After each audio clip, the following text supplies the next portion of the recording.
சாப்பிடக்கூடிய ஒரு வேளை உணவும் காலை சாப்பாடாக இருந்தால் அதில் வந்து நம்ம தினம் வந்து இட்லி, தோசை, பூரி, பொங்கல், மசால் வடை, மசால் தோசை, இனிமேலாம் அப்படி வேண்டாம். அதெல்லாம் ஒரு காலம். எங்கே போனாலும் எனக்கு வந்து இட்லி, வடை, அது வந்து என்னமோ விஜய் திரிசா மாதிரி ஜோடியாகவே அடுப்பில் கொண்டு வந்து வைக்கிறது, இட்லியும் வடையும் தான் சேர்த்து சாப்பிட்றோம். அதெல்லாம் வேண்டாம். வடை சாப்பிட்னா தனியாக வடை சாப்பிடுங்க, 2 வடை சாப்பிடலாம், தப்பு இல்லை. ஆனால் இட்லியோடு சேர்த்து 2ஐயும் அரிசியோடு சேர்த்து எடுக்கும்போது அது வேகமாக அப்சார்ப் ஆக ஆரம்பிக்கும். இப்போ காலை உணவு எப்படி இருக்கலாம்? காலை உணவு இனிமே வந்து ஒரு கப்பு நிறைய சுண்டல், நல்லா முந்தின நாள் நீங்கள் படுக்க போகிறப்போ கொஞ்சம் போல் கொண்டக்கடலையை ஊற வச்சுட்டு படுங்க. மறுநாள் காலையில் எடுத்து அது குக்கரில் வேகிற மாதிரி லேசாக வெந்து வேக வச்சாச்சுன்னா அதில் கொஞ்சம் போல் மிளகுத்தூள், கொஞ்சம் கொத்தமல்லி இலை இருந்தால் அது மேலே தூவி போடுங்க, கொஞ்சம் மஞ்சத்தூள் போட்டுக்கொள்ளுங்க, உப்பு வேண்டாம். வெறுமனே இந்த கொண்டக்கடலையை வந்து வேக வச்சு ஒரு நாள் கொண்டக்கடலை, ஒரு நாள் ராஜ்மா, ஒரு நாள் நிலக்கடலை, ஒரு நாள் பாசிப்பயிறு, அது மாதிரியான சுண்டல் ஒரு கப்பில் இருக்கட்டும். எல்லா காய்கறிகளும் சேர்த்து அரைச்ச சூப் இல்லைன்னா ஸ்மூதி, அது மாதிரி ஒரு பெரிய கப்பில் வேக வைத்த காய்கறிகளினுடைய சாறை நம்ம எடுத்துக்கொள்ளலாம்.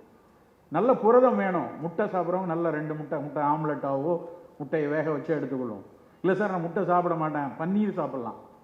நல்ல பால் பன்னீரோ இல்லை தோஃபுன்னு சொல்லக்கூடிய சோயா பன்னீரோ அந்த புரதத்துக்கு எடுத்துக்கொள்ளலாம். கொஞ்சம் 4 பாதாம் பருப்பு, நிலக்கடலை, இப்படி தான் நம்ம காலை உணவு இருக்கணும். நான் ஒரு கூட்டத்தில் இப்படி நான் பேசிகிட்டு இருக்கேன், காலை உணவு இதெல்லாம் இருக்கிறோன்னே, சார் இதெல்லாம் சரி சார், இதெல்லாம் பிஃபோர் ஃபுட்டாக ஆஃப்டர் ஃபுட்டாங்க கேட்குறாங்க. ஏன்னா அவங்க எல்லாருமே வந்து இதுக்கப்புறம் ஒரு 4 இட்லி, அதுக்கப்புறம் கொஞ்சம் பொங்கலும் சாம்பாரும் வச்சு சாப்பிட்டா தான் சாப்பிட்ட ஒரு ஃபீலிங் இருக்கும்னு. அப்படி இருக்கக்கூடாது.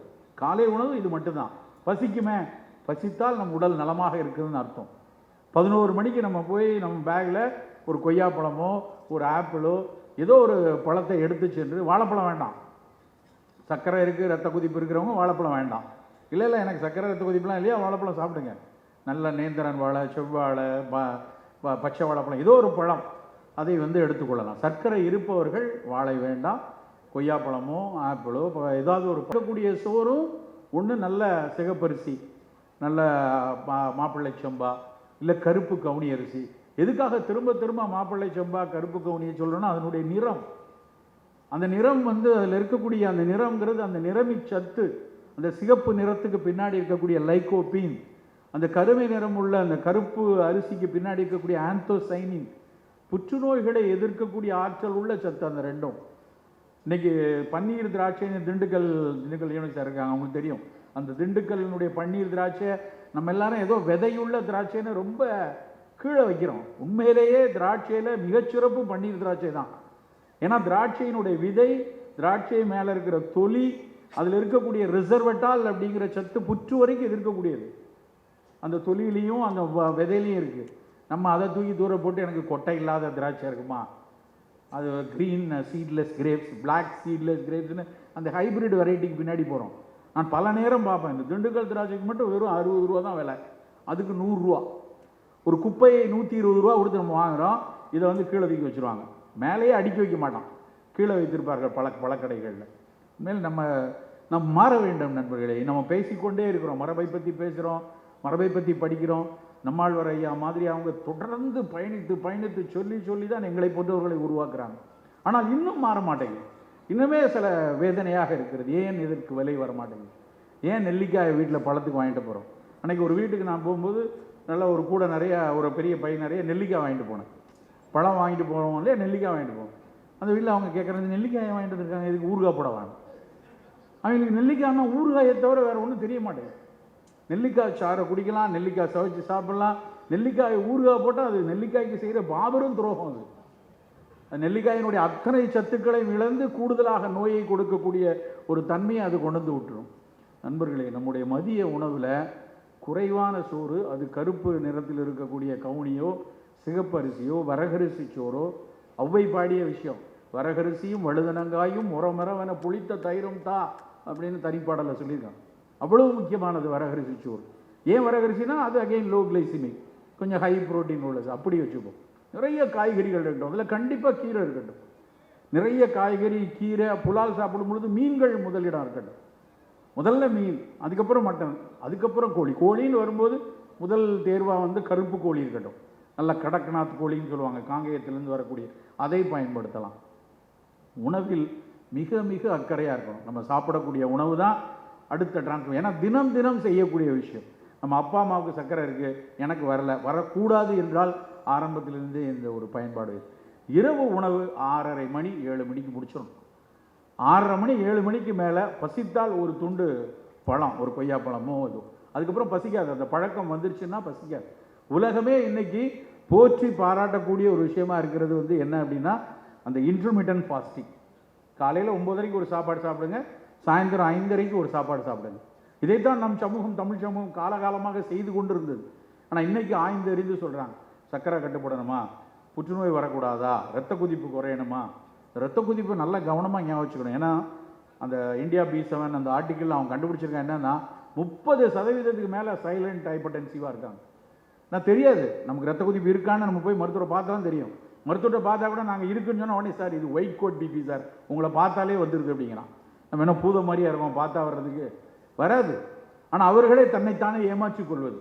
உங்களை பார்த்தா தான் வந்து படபடப்பாயிருது இல்லை, அதனால் தினம் தான் வீட்டில் படபடப்பாக எத்தனை நேரத்தில் இருக்கீங்க, எப்போ யாரோ வச்சுது தன்னை ஏமாற்றிக்கொள். தனக்கு பிபி இருக்குன்னு சொல்வதை வந்து ஒரு ஸ்டிக்மாவா அப்படி நினைக்கிறவங்க தான் அதில் மாட்டிக்கிறாங்க. இரத்த கொதிப்பு சத்தம் இல்லாமல் இருக்கும்போது, உயர்ந்தே இருக்கும்போது மெல்ல மெல்ல மெல்ல குட்டி குட்டியாக ரத்த நாளத்தை அது ஒரு அலட்சி கொடுத்துக்கிட்டே இருக்கும். மைக்ரோ வாஸ்குலார் டேமேஜுங்கிறான். இப்போ கிட்னி எடுத்தோம்னா கோடிக்கணக்கான நாளங்கள் இருக்குது. அது ஒரு பிரச்சனையை உருவாக்குறதுக்கு முன்னாடி பார்த்துக்கோ, அது வெளியே தெரியும் போது 80% அதை இழந்துடும். உங்களுக்கு கிரியாட்டினின் 1.2 1.3ன்னு வரும்போது அங்கே கிட்டத்தட்ட 60% மேலே காலி. சார் இப்போ தான் சார் லேசாக ஒன்று கூடி இருக்குன்னு வெளியே நம்ம சொல்லுவோம். ஆனால் 60% கீழே டேமேஜ் ஆன அப்புறம் தெரிய வரும். அப்போ தெரிய வரதுக்கு முன்னாடி நம்ம சிறுநீரகத்தை பாதுகாக்கணும்னா சர்க்கரையும் இரத்த கொதிப்பையும் கட்டுப்பாட்டில் வைத்திருக்கணும். நிறைய தீர்வுகள் நம் கண் முன்னாடியே இருக்குது. இந்த உணவு அதில் ரொம்ப ரொம்ப முக்கியமான விஷயம். நண்பர்களே, கம்யூனிகபிளோ நான் கம்யூனிகபிளோ அக்கறை நம் அடுப்பங்கரையிலிருந்து துவங்கட்டும். நம் அடுப்பங்கரையில் கூடுதலாக செலவழிக்கக்கூடிய 20 நிமிடங்கள் நம் ஆயுட்காலத்தில் கூடுதலாக 20 வருடங்களை தரும். ஒரு சின்ன அக்கறை. நான் இதில் இன்னைக்கு இதை கொஞ்சம் சேர்த்துக்கிறேன், நீ கொஞ்சம் வெந்தயம் நிறைய எடுத்துக்கொள்கிறேன், கருஞ்சீரகம் கொஞ்சம் எடுத்துக்கிறேன், கொஞ்சம் ஓமத்தூள் எல்லாத்துலேயும் போட்டுக்கிறேன், சிறிய வெங்காயத்தில் தயிர் பச்சடி செய்து சாப்பிட்றேன். இதுக்கெல்லாம் என்ன பெரிய ஃபுட் அண்ட் நியூட்ரிஷன் படிச்சுட்டா வரணும்? எல்லா உணவுகளையும் ஏதோ ஒரு சின்ன சின்ன ஒரு அக்கறைகள் இருக்குது அதுக்கு பின்னாடி. ஒரு சிறிய வெங்காயத்தில் எவ்வளவு ஃபீனாலிக் காம்பவுண்ட் இருக்குது. சின்ன வெங்காயம் பண்ணும்போது மேலே இருக்கிற அந்த ஒட்டி இருக்கிற தொலியை மட்டும் லேசாக ஊதிடுங்க. அதை போட்டு மேலே இருக்கிறது எல்லாத்தையும் சிதைச்சிட்டிங்கன்னா பல சத்து போயிடும். சிறிய வெங்காயத்தினுடைய தொலியோடு சேர்த்து வேக வைக்கலாம், தப்பு இல்லை. எந்த அளவுக்கு மேல் தோலில் தான் அதில் ஃபீனாலிக் காம்பவுண்ட் நிறைய இருக்குது. அதை நம்ம பயன்படுத்தும். தயிர் பச்சடினா சிறிய வெங்காயத்தை பயன்படுத்துவோம். நம்ம வெட்டுறதுக்கு ஈஸியாக இருக்குன்னு பெரிய வெங்காயத்தை போடுறோம். கிடையாது, சின்ன வெங்காயம் தான். பெரிய வெங்காயத்துக்கு பல்லாரிக்கும் இதுக்கும் கம்பேர் பண்ணி பார்த்தா கிட்டத்தட்ட 20,000 மடங்கு ஃபீனால்ஸ் காம்பவுண்டு சின்ன வெங்காயத்தில் அதிகமாக இருக்குது. அப்போ ஏன் சிறிய வெங்காயத்தை நம்ம பயன்படுத்தக்கூடாது? வெந்தயம், கரையிற நார் கரையாத நார் ரெண்டும் அதிகமாக, சாலிபிள் ஃபைபர் இன்சாலிபிள் ஃபைபர் ரெண்டும் அதிகமாக இருக்கிறது வெந்தயம். அப்போ வெந்தய ஊற வச்சு எடுப்பீங்களா, பொடி பண்ணி சாப்பிடுவீங்களா, ஏதோ ஒரு வகையில் தினசரி சாப்பிட வேண்டிய ஒரு விஷயம். சீரகத்தண்டி, கருஞ்சீரகத்தை பற்றி இஸ்லாத்தில் பெரிய அளவில் சொல்லியிருக்காங்க. மரணத்தை தவிர அத்தனையும் தீர்க்கக்கூடிய நோய் அப்படி, அவ்வளவு முக்கியமான ஒரு கருஞ்சீரகம். அப்போ அந்த கருஞ்சீரகத்தை நீங்கள் இன்னைக்கு பல நிறுவனங்கள் அதில் ஆராய்ச்சி பண்ணிட்டு இருக்காங்க. உலகம் முழுக்க அதிலிருந்து எடுக்கக்கூடிய எண்ணெயில் தைமோகுயினோன் அப்படின்னு ஒரு கண்டென்ட் இருக்குது. நான் சும்மா விளையாட்டாலாம் பேசிட்டு போல, அறிவியல் ஆய்வுகளில் அந்த தைமோகுயினோன் புற்றுநோயை தடுப்பதற்கு எப்படி உதவுது, குறிப்பாக பெண்களுக்கு வரக்கூடிய ட்ரிபிள் பிரஸ்ட் கேன்சர்ஸில் அது எப்படி பயன்படுதுன்னு ஆராய்ச்சி செய்து கொண்டிருக்கிறார். என்றைக்கோ ஒரு நாள் அது மருந்தாக வரும். அந்த தைமோகைனோன்லேருந்து பிரித்து அதிலிருந்து ஃப்ராக்ஷனலைஸ் பண்ணி ஒரு சின்ன ட்ராப், ஆயில் ட்ராப் மாதிரி போட்டு ஒரு மாத்திரை 1000 ரூபாய் 2000 ரூபான்னு வரும். அப்போ வாங்குவோம். ஆனால் இன்றைக்கி நம்மக்கிட்ட இருக்கிற கையில் இருக்கிற ஒரு உணவு அந்த வெந்தயம், கருஞ்சீரகம், ஓமம். நண்பர்களே, நம் அக்கறைகள் நம் அடுப்பங்கரையில், நம் சமையல் பட்டியில், நம் மூதாதையர் சொல்லி சென்ற அறிவில் அதில் தான் இருக்கு. சிறிய மெனக்கடும், சிறிதான அக்கறையும், நலமாக இருக்க வேண்டும், அதற்கு இருப்பதற்கான அத்தனை விஷயங்களையும் சிறுவயதிலிருந்தே நான் எடுத்துக்கொண்டு வருவோம் என்பது மட்டும்தான் நம் முன்னாடி நிற்கக்கூடிய அத்தனை சவால்களிலிருந்தும் வெளிப்படுவதற்கான ஒரே வழி. இறுதியாக ஒரே ஒரு விஷயத்தை சொல்லிவிட்டு முடிக்கிறேன். அநேகமாக இந்த உரையில் அத்தனையும் நான் சொல்லி முடிக்கிறேன். இன்றைக்கும் பெரிய அளவில் பேசப்படாமல் மீண்டும் மீண்டும் பெரு நோயாக உருவாகி கொண்டு வருவது மது வெறி நோய்.